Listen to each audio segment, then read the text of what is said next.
With that, I would like to introduce, and he is not on our program, but we certainly welcome Congressman Danny Davis from the great city of Chicago in the great state of Illinois with his great, absolutely fantastic, booming voice. We bring him to give a welcome. Thank you.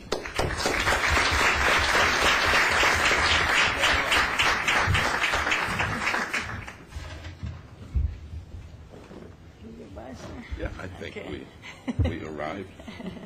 Well, thank you very much. And let me just say, first of all, that I am indeed delighted, excited, and glad to be here.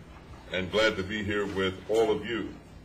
I'm also pleased to know that I am sharing the room with two of the most esteemed members of Congress. My good friend, Elijah Cummings, who is the past chairman of the Congressional Black Caucus, and, of course, my good friend from Virginia, one of the most beautiful states in the nation. If I had the time, I'd just drive through it. Congressman Bobby Scott, who is a member of the Education Committee, as I am, and it's a pleasure to serve with him. Education is such a valuable, absolute necessity in our society. I always remember something that I learned when I first started attending college was sort of what we called our motto. It said that the education, that the purpose of education is to know God and the laws of His universe. But it also went on to suggest that those of us who were without it were at a tremendous disadvantage.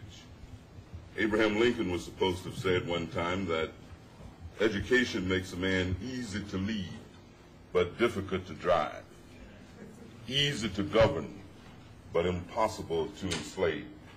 Of course, Malcolm X said that education is our passport to the future, for tomorrow belongs to those who prepare today. I like something Harriet Tubman was supposed to have said, and that is, some folks don't like education. They say it makes fools out of some people. But then she said, I know more fools who don't have any. And if you've got to be a fool, you may as well be an educated fool. And so the work that all of you are doing, the development of a coalition, the opportunity to work with each other, to look seriously at what is happening to our high schools, and especially high schools in inner city, rural, semi-depressed areas.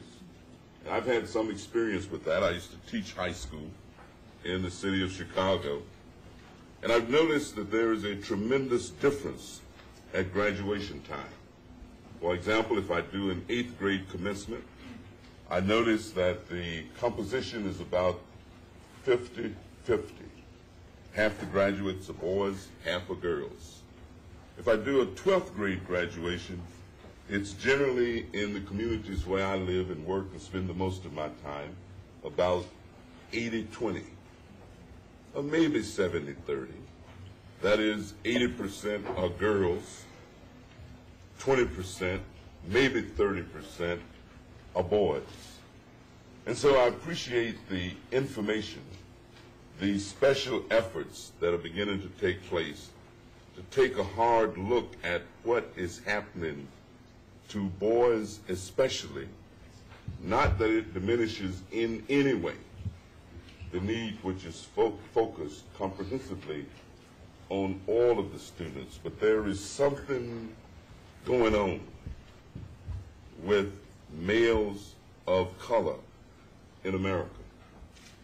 There is a tremendous amount of slippage. And so I thank you for being here.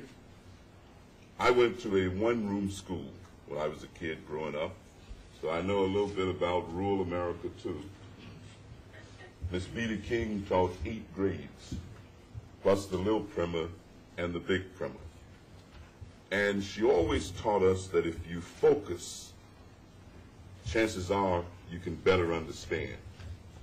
I have a poem for everything, and that's because Miss Beattie used a lot of limericks in her teaching. And she would tell us when she wanted us to be quiet, that a wise old owl sat on an oak. The more he heard, the less he spoke. The less he spoke, the more he heard. Now I want you boys to be like that wise old bird. And if we didn't, she had some assistance. Thank you all so very much.